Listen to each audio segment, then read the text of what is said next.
Velkomin í Icelandic Immersion, comprehensive Icelandic for Icelandic learners.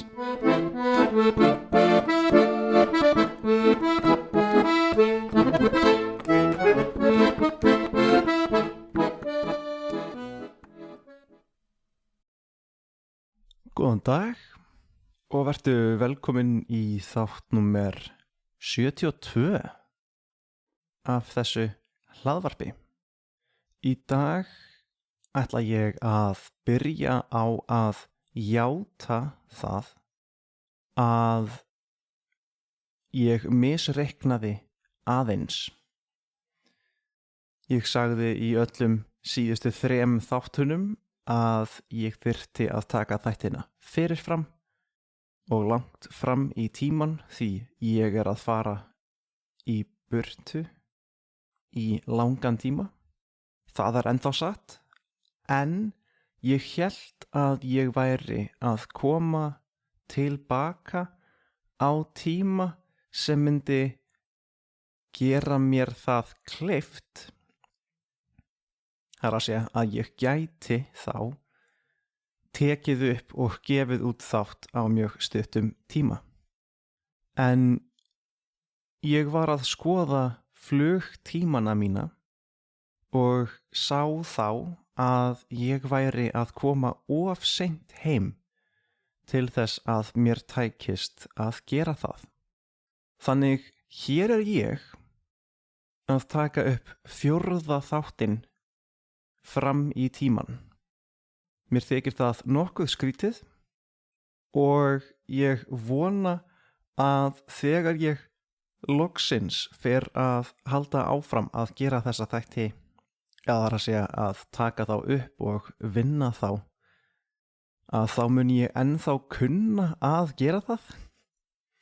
Því það verður örugglega liðinn næstum því mánuður frá því ég tók síðast upp. En það er annað mál.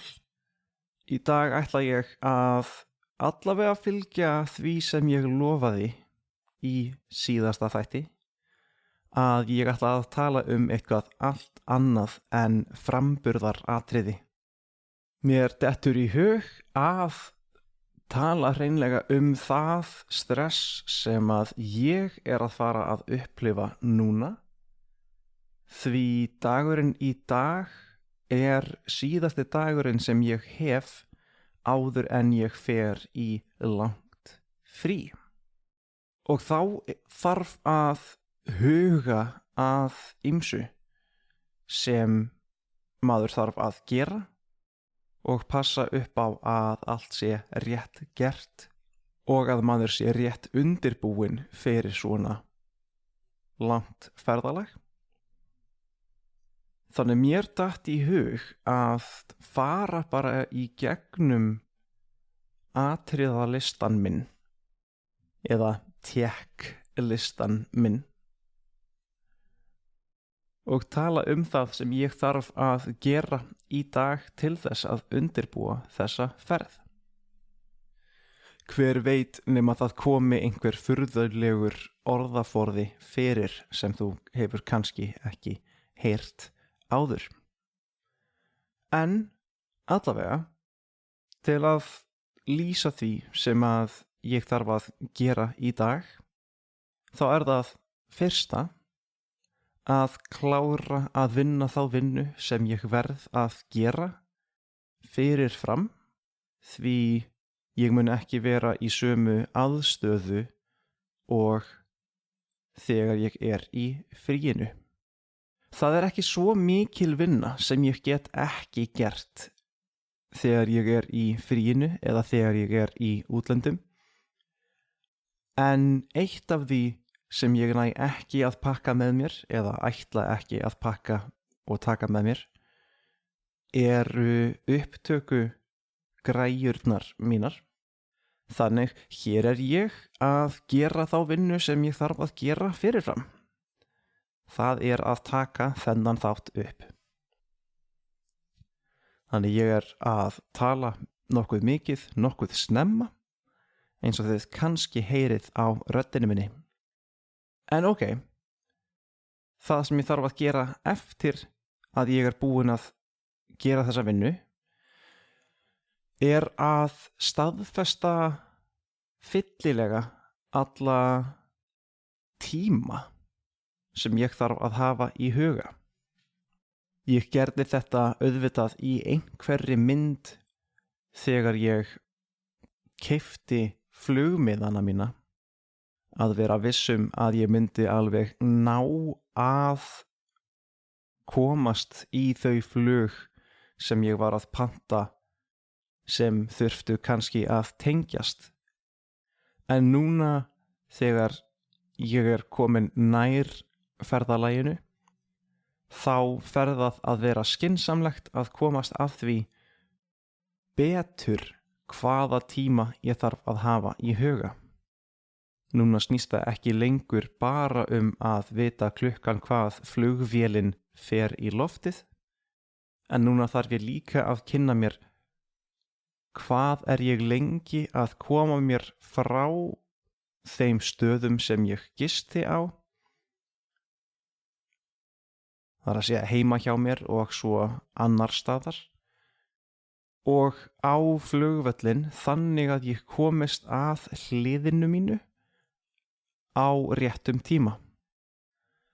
Það þýðir þá að ég er bæði að komast að því hvernig ég kemst frá gististað til flugvallarins og þá með hvaða leiðum ég myndi gera það. Er ég að taka strætó eða lest? Þarf ég að kaupa miða í þessa lest? Hversu áreiðanlegur er þessi ferðakostur? Og það sem mér þykir mest pirrandi er að reyna að gera ráð fyrir því hversu stór flugvöllurinn er og hversu erfitt það er að komast þangað sem ég vil á flugvellinum. Ef þetta er nýr flugvöllur sem ég hef aldrei verið á áður, þá er nokkuð erfitt að meta það. Og þá sérstaklega lengist ferðatíminn þegar maður er að ferðast með stóra tösku og það er meira vesen en ef ég væri bara að taka litla tösku með mér inn í flugið. Það er að segja, ég tek hana sjálfur inn í flugvélina. Þannig þar tvöfaldast óvissan. Hvað er ég að fara að vera lengi að komast í gegnum flugvöllin? Það er að segja, frá því ég er komin í gegnum öryggisleitina og þar til ég kemst að hliðinu. Og hvað er maður lengi að koma frá sér einni tösku? Ég er yfirleitt mjög fljótur að komast í gegnum flugvelli því ég er með lítið aukatekið vesen. Ég þarf yfirleitt ekki að fara að einhvers konar þjónustuborði til þess að árita tösku og til að gefa þeim töskuna mína. Og flestir flugvellir eru líka komnir með sjálfsafgreiðslu í svona tösku áritunum. Þannig þegar og ef maður þarf að fara á þjónustuborð, þá er yfirleitt minna að gera hjá þeim. Ef maður er á svona stærri flugvellum. En núna er ég með tösku og ég er að fara í gegnum flugvelli sem ég þekki ekki og eru mjög uppteknir. Þannig ég þarf að vera fyrr á ferðinni en ég myndi annars vera. Ég er uppalinn í landi þar sem alþjóðaflugvöllurinn okkar krefst þess að maður sé kominn 2 klukkutímum fyrir flug ef maður ætlar að ná að komast í gegnum hann og ná að fljúga á réttum tíma. En ég held að ég sjálfur hafi aldrei gert það nema einstöku sinnum og læriði að skilja það að ástæðan fyrir því að okkur sagt að vera svona snemma þarna að Íslendingar eru almennt seinir til og að þeir misreikna hversu langan tíma það mun taka að komast á flugvöllin. Því aksturs skilyrði, það að segja hvernig vegurinn lítur út eða hvernig veðrið er nokkuð óútreiknanlegt á Íslandi. Þannig ferð sem að gæti tekið einhverja 45 mínútur gæti skyndilega breyst í klukkutíma eða alltaf 1,5 tíma ef það eru stormar úti. En allavega, ég þarf þá einmitt að komast að því hvenær ég þarf að leggja af stað frá hverjum þeim stað sem að ég að fara frá til þess að ná flugunum mínum. En svo það sjálfsögðu líka að ná að pakka í tösku. Ég ekki búinn að því. Ég þarf að komast að því hvaða föt það eru í rauninni sem ég þarf á að halda. Núna ég að fara heim yfir jól og þarf þá líklega að pakka meira af fínni fötum en ég vanur. En þá gott að eiga stóra tösku fyrir það. Og svo allt litla dótið sem að maður væri ekki venjulega að taka með sér í flug. En fyrst maður að fara að vera svona lengi í burtu að þá ferðað að vera sniðugt að hafa öll litlu raftækin með og svona stærra snirtidót með sér sem maður myndi kannski sleppa ef maður að fara í 3 daga til viku. Þannig ég þarf að hugsa það hvað það sem ég mun þurfa á að halda þegar ég svona lengi í burtu að heiman. Ég farinn að verða nokkuð góður í því, en það alltaf eitthvað eitt sem gleymist. Þannig þá stundum þörf á því að bjarga sér þar sem maður með því að kaupa eitthvað á staðnum.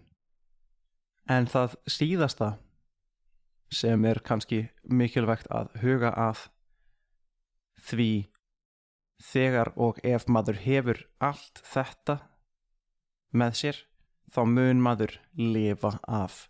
Það verður allt í lagi ef þú hefur þetta þrennt með þér.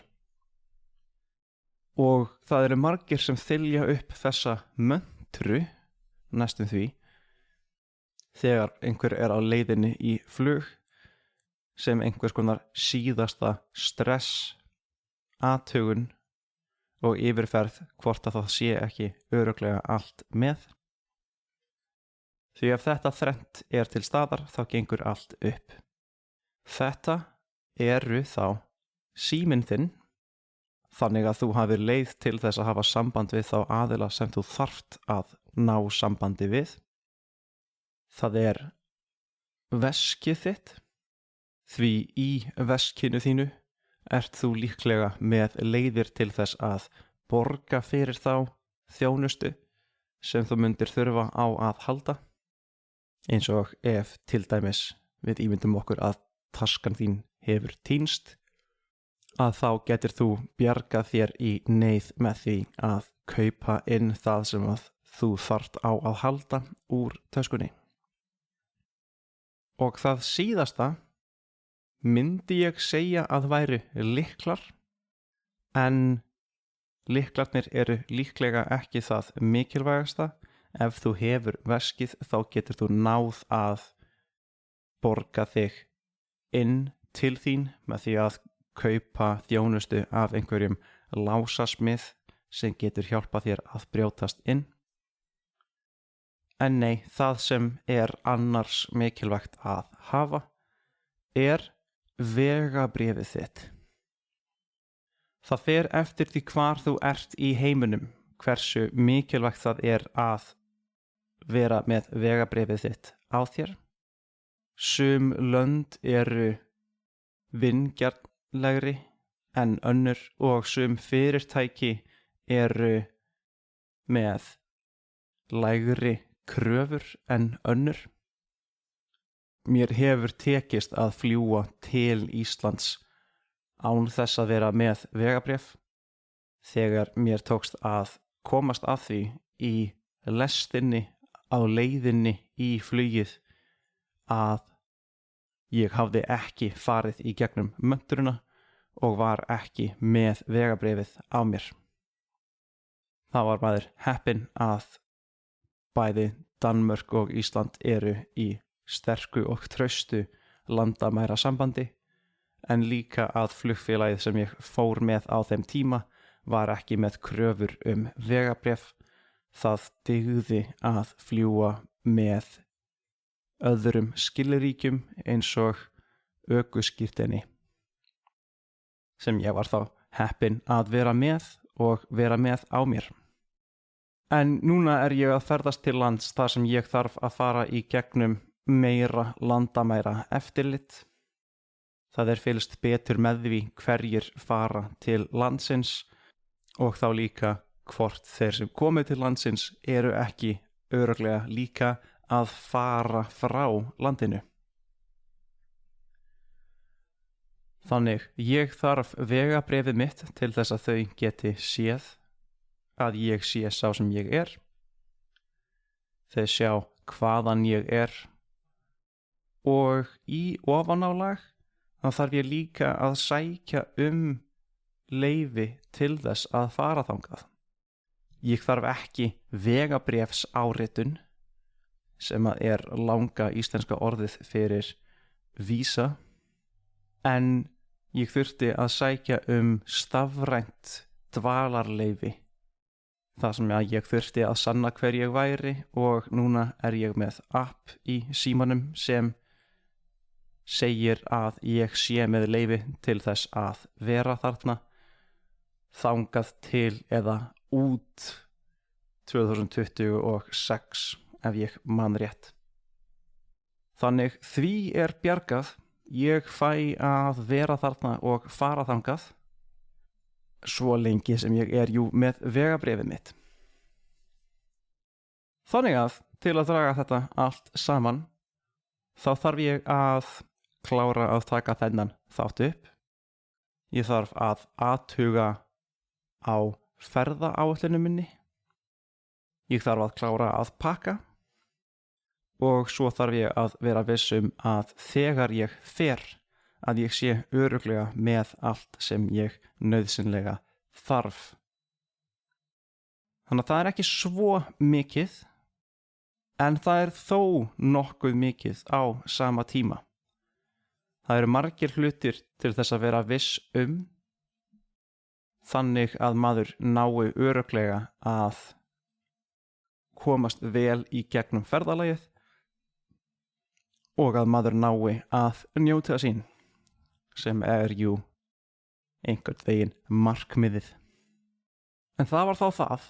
Ég ætla ekki að hafa þetta lengra í dag. Ef þú hefur náð svona langt inn í þáttinn, þá þakka ég þér fyrir að hlusta og þangað til næst. Takk og bless. Hello again, it's me. Now in the wrong language, I just wanted to let you know that if you're interested in seeing a transcription of this episode that you just listened to, or any of the other episodes, then that's available to you through my Patreon page. That's going to be within the Linktree link that you're going to see in the description of this episode. So if you're interested in finding the Patreon page, the Facebook page of the show, or even my teaching page on italki, then all of that's going to be found underneath that little umbrella that is the Linktree link there. So don't be shy, click away. Thanks again for listening, and hope you'll come again. All right, take care.